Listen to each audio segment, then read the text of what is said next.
नमस्कार, बहुत स्वागत है आपका अपने एमपी के इस खास बुलेटिन में। खबरों के साथ मैं हूं रीनू यादव। शुरुआत करेंगे बुलेटिन की। बात करेंगे इंदौर में 2 अक्टूबर से लापता छात्र बरामद हुआ है और यूपी के अलीगढ़ से छात्रा को पुलिस ने बरामद किया है, तो वहीं छात्रा को बरामद किया गया, साथ ही शाहरुख नाम युवक को भी पकड़ा गया है और पुलिस शाहरुख और छात्रा को इंदौर लेकर आई है। बता दें कि 2 अक्टूबर को छात्रा अपने सहेली के साथ घर से कोचिंग के लिए निकली थी, लेकिन कोचिंग नहीं पहुंची और सहेली से जब पूछताछ की गई तो उसने बताया कि छात्रा शाहरुख नामक के लड़के के साथ गई हुई है, जिसके बाद दोनों का नंबर ट्रेस किया गया तो दिल्ली की लोकेशन मिली। पुलिस जैसे ही दिल्ली पहुंची, दोनों वहां से चले गए।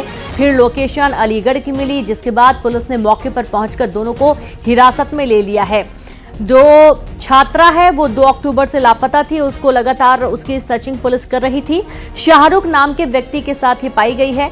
शाहरुख नाम का जो आरोपी है वो इसे बहला फुसला कर ले गया था और फोन नंबर ट्रेस करके इनका पता लग पाया और अब छात्रा सहित जो शाहरुख है जो इसे बहला फुसला कर ले गया था उसे पकड़ लिया गया है। और ज्यादा जानकारी के साथ संवाददाता मिथिलेश जुड़ गए। मिथिलेश, 2 अक्टूबर से लापता छात्रा मिल चुकी है, ये पूरा मामला क्या है, कौन है शाहरुख? देखिए, 2 अक्टूबर से जो युवती है वो लापता थी। घर से जब निकली थी वो तो अपने सहेली के साथ कोचिंग जाने के लिए निकली थी और कोचिंग जाते वक्त का सीसीटीवी सामने आया जिसमें अपने सहेली के साथ जाती हुई नजर आ रही। लेकिन जब वो कोचिंग पहुंचती है तो सहेली रहती है वो लापता हो जाती है। अब पुलिस के पास जब पूरा मामला पहुंचता है, जब परिवार लोग जाते हैं, कहते हैं कि घर से तो निकली लेकिन रास्ते से लापता है। उसके बाद में गुमशुदगी की शिकायत ली जाती है, पूरे मामले की जांच शुरू होती है। हालांकि परिवार के लोग कहना है कि वो 2 तारीख के बाद से लगातार थाने जा रहे थे लेकिन कोई मदद नहीं मिल रही थी। लेकिन हिंदू संगठन के पास जब ये पूरा मामला पहुंचा, हिंदू संगठन ने अल्टीमेटम दिया तो उसके 24 घंटे के अंदर ही पूरे मामले को ट्रेस कर लिया गया।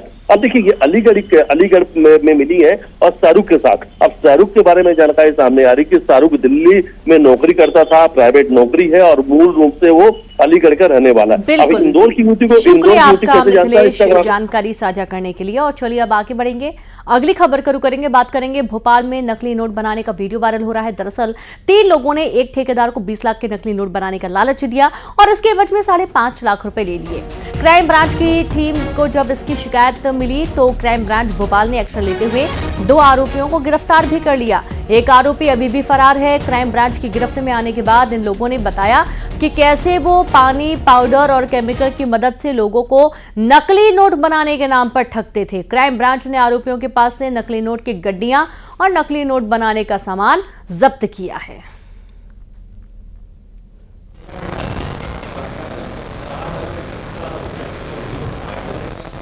तो देखिए, भोपाल में नकली नोट बनाने का वीडियो वायरल हो रहा है।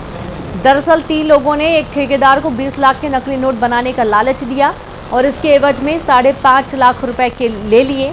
क्राइम ब्रांच को जब इसकी शिकायत मिली तो क्राइम ब्रांच भोपाल ने एक्शन लेते हुए 2 आरोपियों को गिरफ्तार भी कर लिया। एक आरोपी फरार है। क्राइम ब्रांच की गिरफ्त में आने के बाद इन लोगों ने बताया कि कैसे वो पानी, पाउडर और केमिकल की मदद से लोगों को नकली नोट बनाने के नाम पर ठगते थे। क्राइम ब्रांच ने आरोपियों के पास से नकली नोट की गड्डियां और नकली नोट बनाने का सामान भी जब्त किया है। संवाददाता वासु चौधरी जुड़ गए। वासु, कब से नेटवर्क इस तरीके से नकली नोट बनाने का काम कर रहा है और कैसे इस पूरे मामले का खुलासा हो पाया है? बिल्कुल, देखिए, नकली नोट बनाने के नाम पर ये फर्जीवाड़े का, जालसाजी का एक भोपाल से बड़ा मामला सामने आया है और 20 लाख रुपए के नकली नोट देने के एवज में करीब 5.5 लाख रुपए की ठगी जो है वो एक ठेकेदार के साथ की गई। जब ये पूरा मामला सामने आया, जब जो ठेकेदार है जो इस पूरी ठगी का शिकार हुआ वो क्राइम ब्रांच के पास पहुंचा और उसने इस पूरे मामले में विस्तृत शिकायत की कि जो इस पूरे मामले में 3 आरोपी हैं, कैसे उन्होंने उसे ठगने का काम किया कि वो नकली नोट बनाने के नाम पर उससे पैसे ऐठा करते थे और 5.5 लाख रुपए इस एवज में उनके द्वारा जो है वो लिए गए। और फिर पुलिस ने एक वीडियो भी जारी किया है जिसमें पूरा वो डेमोन्स्ट्रेट करते हुए नजर आ रहे हैं कि किस तरीके से नकली नोट बनाने का काम किया जाता था। उसमें छापे के लिए कांच की प्लेट का इस्तेमाल होता था, एक पाउडर का इस्तेमाल होता था जिसको पानी में घोला जाता था और 2-3 जो प्रेस है, आयरन है, वो भी इस पूरे मामले में जो है वो नजर आ रही है। बहरहाल इन आरोपियों को पुलिस ने पकड़ लिया है। पुलिस इन पूरे आरोपियों से लगातार पूछताछ जांच कर रही है कि कब से वो इस तरीके की जालसाजी की घटनाओं को अंजाम दे रहे थे और अब तक कितने लोगों को वो अपना शिकार बना चुके हैं। बहरहाल 2 आरोपियों की इस पूरे मामले में गिरफ्तारी हुई है। एक आरोपी जो है वो अभी फरार बताया जा रहा है। पुलिस का कहना है कि जल्द ही उस तक भी पहुंचा जाएगा। जी बिल्कुल, बहुत शुक्रिया आपका वासु तमाम जानकारी साझा करने के लिए। तो जल्दी मुख्य आरोपी तक भी पहुंच जाएगी टीम। और अब भोपाल से ही एक और खबर है, उपचुनाव को लेकर बीजेपी की बैठक बुलाई गई है, जहां बीजेपी मुख्यालय में प्रदेश चुनाव समिति की बैठक हो रही है। सीएम डॉक्टर मोहन यादव की अध्यक्षता में बैठक जारी है। बीडी शर्मा, जगदीश देवड़ा और राजेंद्र शुक्ला मौजूद हैं। उपचुनाव के प्रत्याशियों को लेकर बैठक में चर्चा हो रही है। बुधनी और विजयपुर में उपचुनाव होना है और दोनों ही सीटों पर उपचुनाव बहुत ही महत्वपूर्ण है बीजेपी पार्टी के लिए भी, क्योंकि बुधनी तो लगातार ये परंपरागत सीट बीजेपी की रही है, क्योंकि यहाँ से शिवराज सिंह चौहान लगातार जीत कर आते रहे हैं और अब ये सीट खाली हुई है। और उसके बाद यहाँ पर किस चेहरे को उम्मीदवार बनाया जाए, ये एक बहुत बड़ा प्रश्न है।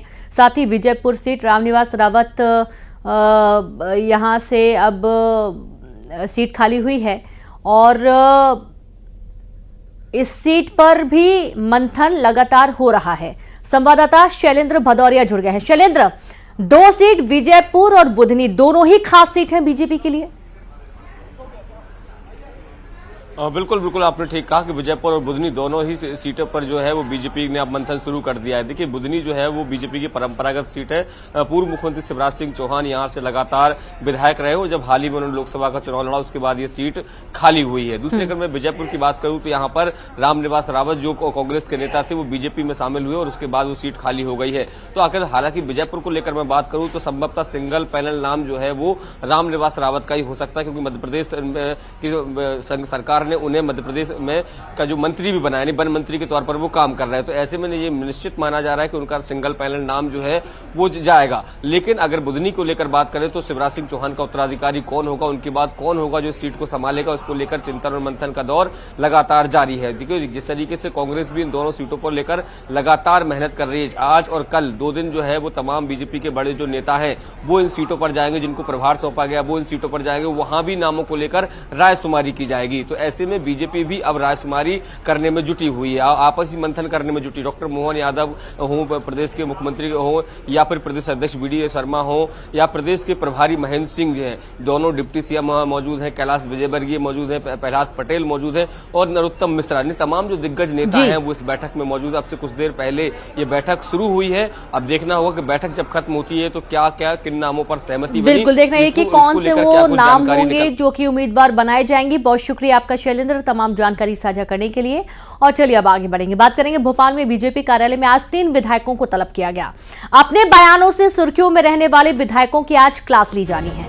बीजेपी कार्यालय में बीजेपी के बड़े दिग्गज मुख्यमंत्री डॉक्टर मोहन यादव, बीडी शर्मा मौजूद रहेंगे और गोपाल भार्गव, प्रदीप पटेल, प्रदीप लारिया सहित ब्रज बिहारी पटेरिया को भी तलब किया गया है। आप ये देखिए कि ये वो विधायक हैं जिनके बयान पार्टी के लिए कई बार मुसीबत खड़ी कर देते हैं।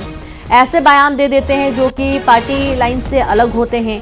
ऐसे बयान इनके आ जाते हैं जो कि सोशल मीडिया पर काफी वायरल होते हैं और इससे पार्टी के ऊपर भी प्रश्न चिन्ह खड़े होते हैं। और इसके चलते इनकी क्या परेशानी है, क्या दिक्कतें हैं, ये जानने के लिए ये बैठक बुलाई गई है। बीजेपी में विधायकों की नाराजगी को लेकर डिप्टी सीएम राजेंद्र शुक्ला ने कहा कि पार्टी में कोई भी विधायक नाराज नहीं होता। विधायक जनता की सेवा में लगे रहते हैं और कभी कुछ होता है तो मुद्दा उठता है, लेकिन सब ठीक हो जाता है। भारतीय जनता पार्टी के विधायक कभी नाराज नहीं होते हैं, जनता की सेवा में लगे रहते हैं। कभी कोई मुद्दा आता है तो उसको उठाते हैं और फिर बातचीत होती है, सब ठीक हो जाता है। सर, आपको लगता नहीं सोशल मीडिया की जगह पार्टी फोरम पे अगर मुद्दे उठाएं विधायक तो ज्यादा बेहतर है, अगर सोशल मीडिया पे लगातार नाराजगी करना है?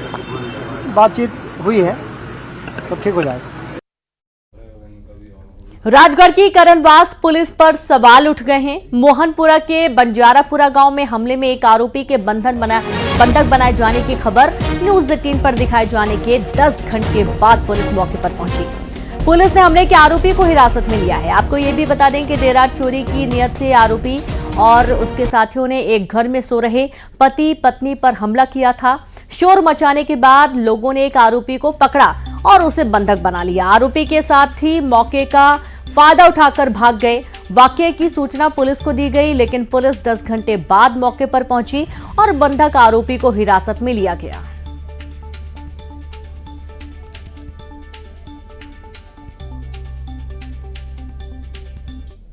घटना के बारे में तो झगड़े के कारण किसी ने नहीं बताया किस बात से तमाम लोग खड़े हैं यहाँ पर कि किस बात की झगड़ा हुआ। शराब पिया जरूर बताता कि नशे में था ये, और उनसे मारपीट की है। जो घायल हैं अस्पताल में हैं, अस्पताल में जाने के पता चले किस कारण से झगड़ा हुआ, क्यों हुआ।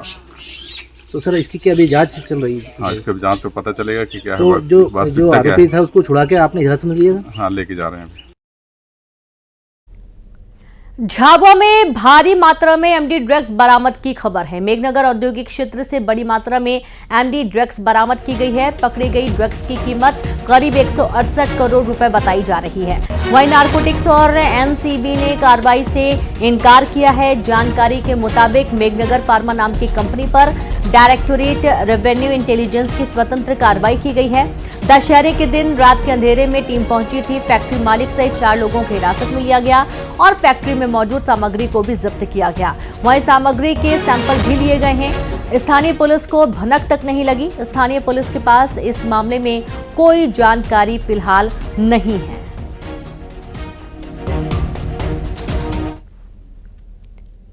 झाबुआ ड्रग्स कांड पर सियासत गर्मा गई है। झाबुआ विधायक डॉक्टर विक्रांत भूरिया ने सवाल उठाया कि जिन जहरीली फैक्ट्रियों को गुजरात में परमिशन नहीं मिलती, उन्हें झाबुआ के मेघनगर में कैसे अनुमति मिल जाती है। उन्होंने सवाल किया कि क्या इसमें सरकार की मिलीभगत है। उन्होंने आरोप लगाया कि ड्रग्स कारोबार की सरकार और पुलिस को भनक तक नहीं लग रही है और बाहर की एजेंसी कार्रवाई कर रही है। कि बाहर की एजेंसियों को मध्य प्रदेश में आना पड़ रहा है ताकि ड्रग्स को पकड़ सके। क्या मध्य प्रदेश की सरकार सो रही है? क्या मध्य प्रदेश की पुलिस को भनक तक नहीं लग रही है कि इतना बड़ा रैकेट चल रहा है? क्या मध्य प्रदेश पूरे देश में ड्रग्स का हॉटस्पॉट बन गया है कि जिन फैक्ट्रियों को, जहरीली फैक्ट्रियों को गुजरात में जगह नहीं मिलती, उनको मेघनगर के औद्योगिक क्षेत्र में आराम से परमिशन मिल जाती है? क्या इसमें सरकार की मिलीभगत नहीं है? एमपी में ड्रग्स मामले को लेकर सियासत जारी है। कांग्रेस ने सरकार पर आदिवासी क्षेत्रों में ड्रग्स सप्लाई का आरोप लगाया है। कांग्रेस के आरोप पर नरोत्तम मिश्रा ने पलटवार करते हुए कहा कि प्रदेश सरकार को कांग्रेस के प्रमाण पत्र की जरूरत नहीं है और पुलिस अपना काम मुस्तैदी से कर रही है। कांग्रेस के नेताओं से प्रमाण पत्र की जरूरत नहीं है। कानून अपना काम कर रहा है और पूरी ताकत से कर रहा है। कांग्रेस के नेताओं से प्रमाण पत्र की जरूरत नहीं है। कानून अपना काम कर रहा है और पूरी ताकत। एमपी के आदिवासी क्षेत्रों में ड्रग्स मिलने को लेकर डिप्टी सीएम राजेंद्र शुक्ला ने कहा कि अपराधी पकड़े जा रहे हैं और कार्रवाई तेजी से की जा रही है। उन्होंने साफ किया कि गलत काम करने वाले पकड़े जा रहे हैं और कटघरे में खड़े किए जा रहे हैं। बहुत तेज है, इसलिए नई नई इस प्रकार के गलत काम करने वाले लोग कटघरे में आ रहे हैं, जेलों में भेजे जा रहे हैं। एनडीपीएस एक्ट के तहत उनके खिलाफ कार्रवाई हो रही है और ये सुशासन का प्रतीक है कि किसी भी इस तरह की गलत गतिविधियों को मध्य प्रदेश की डॉक्टर मोहन यादव जी की सरकार बर्दाश्त नहीं कर रही है। छतरपुर में बागेश्वर महाराज धीरेन्द्र कृष्ण शास्त्री ने बड़ा बयान दिया। उन्होंने कहा कि भारत में जाति पाति का भेद मिटाना है। उन्होंने भारत सरकार से मांग की है कि केवल 2 जाति, अमीर और गरीब की होनी चाहिए। उनकी माने तो इससे भारत का विकास होगा। इसके साथ ही उन्होंने कहा कि केवल बागेश्वर बाबा देश को हिंदू राष्ट्र नहीं बना पाएंगे। भारत के हर युवक युवती को बागेश्वर बाबा बनना पड़ेगा, तभी देश हिंदू राष्ट्र बनेगा। इसके साथ ही उन्होंने क्या कुछ कहा वो सुनिए। अगर जाति बनाने का शौक है सरकार को तो 2 जातियां बना दी जाएं, एक अमीर की एक गरीब की, ताकि भारत का विकास हो, भारत समृद्ध हो और गरीबों के साथ अन्याय और अत्याचार ना हो। केवल बागेश्वर बाबा हिंदू राष्ट्र नहीं बना पाएंगे। अब भारत के हर युवान भाई बहन को बागेश्वर बाबा बनना पड़ेगा।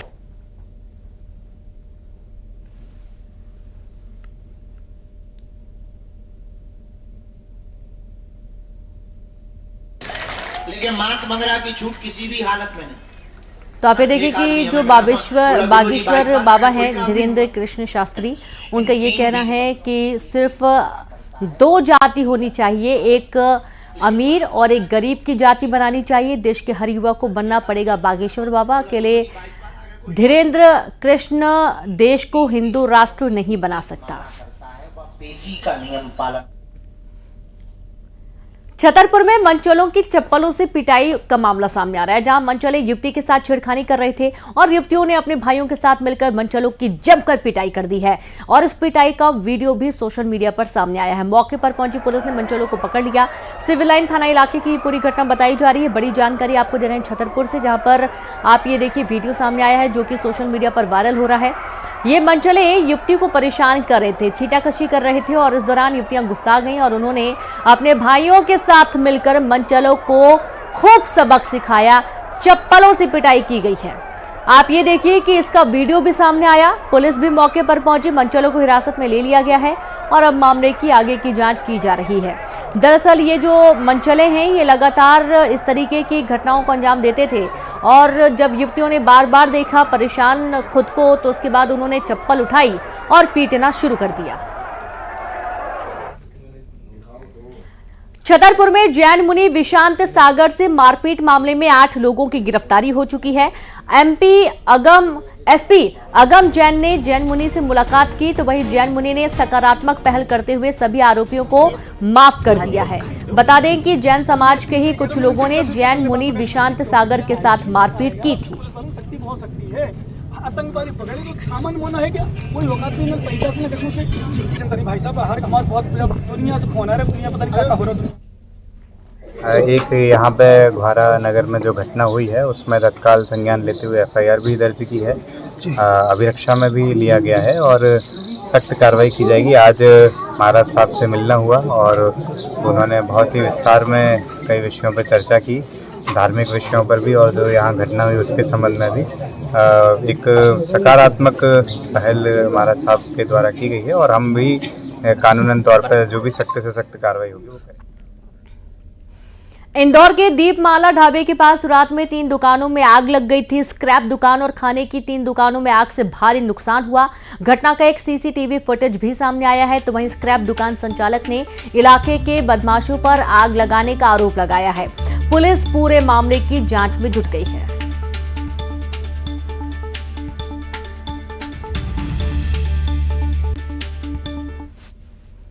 इंदौर में ज्वेलर्स शोरूम से 25 तोला सोना चोरी हुआ है। शोरूम के स्टोर से चोरी करता हुआ कर्मचारी नजर भी आया है। CCTV कैमरे में कैद हुआ है। 25 तोला वजनी 22 कैरेट के 8 मंगलसूत्र चोरी हुए हैं और चोरी की वारदात को अंजाम देकर आरोपी कर्मचारी प्रदीप कटारा मौके से फरार हो गया है।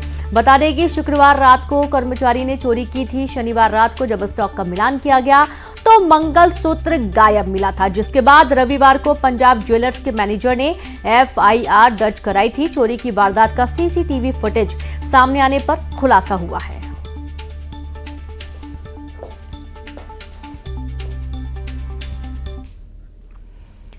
केंद्र ने हिज़्ब उर तहरीर को आतंकवादी संगठन घोषित किया है। पिछले साल भोपाल से हट के 10 सदस्य गिरफ्तार हुए थे और भारत में शरिया कानून लागू करने की साजिश कर रहे थे। लोगों का ब्रेन वॉश कर धर्म परिवर्तन कराते थे। भोपाल के युवकों के पास आतंकी संगठन का अहम जिम्मा था। ये लोग फंड जुटाते थे और दुनिया के कई बड़े आतंकी संगठनों के संपर्क में थे। हट का नेटवर्क कई देशों में है। बांग्लादेश में तख्ता पलट में भी इसके सदस्यों की भूमिका रही है। वहीं MP पुलिस और इंटेलिजेंस भी अलर्ट मोड पर है।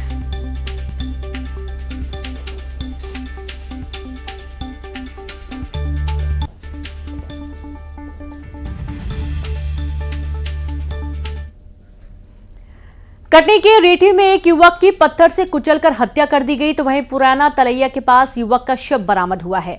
ग्रामीणों ने पुलिस को इसकी जानकारी दी, जिसके बाद मौके पर पुलिस पहुंच गई है। पुलिस ने मौके से खून सना पत्थर भी जब्त कर लिया। मृतक की पहचान ग्राम जिजनौडी निवासी सुरेंद्र भूमिया के नाम से हुई है।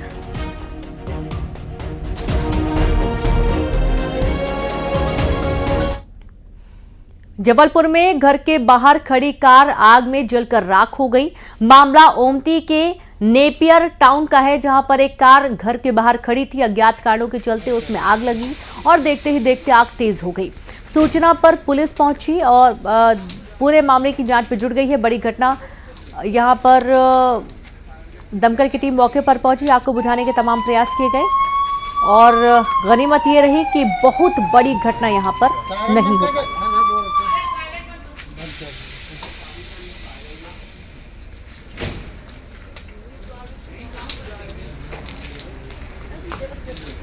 तो ये तस्वीरें देखिए, जबलपुर की पूरी घटना है। घर के बाहर खड़ी कार में अचानक से आग लग गई।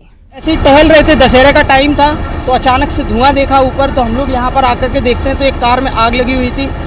मैंने सभी मोहल्ले रहवासियों को यहाँ पर उठाया हूँ और उसके बाद फिर हमने फायर ब्रिगेड को कॉल करके फायर ब्रिगेड बुलवाई है आग बुझाने के लिए। तो इसका मेन कारण ये है कि यहाँ पर एक मोटर मैकेनिक की दुकान है जिसमें ऑक्सीजन सिलेंडर और ऐसे कुछ चीज़ें रखी हुई होती हैं जिनके जलने की वजह से एक बहुत बड़ा विस्फोट भी हो सकता है। 3 बजे अभी सूचना मिली कि नेपियर टाउन भंवरताल के सामने रहवासी एरिया में एक कार खड़ी हुई थी, उसमें इंजन नहीं है, उसमें आग लग गई थी। तो तुरंत सूचना मिली, तुरंत फायर ब्रिगेड लेके आए और तो तत्काल। आगर मालवा में सड़क दुर्घटना में कार सवार 2 लोगों की मौत हो गई और एक महिला सहित 3 लोग घायल हो गए। बताया जा रहा है कि उज्जैन झालावाड़ मार्ग पर एक ट्रक ने कार को पीछे से टक्कर मारी थी और इस टक्कर के बाद कार खाई में जा गिरी।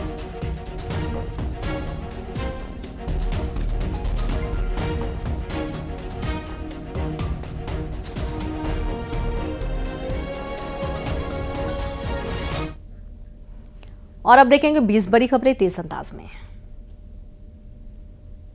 छतरपुर में मनचोलों की पिटाई का वीडियो वायरल, युवती से छेड़खानी पर पीटा।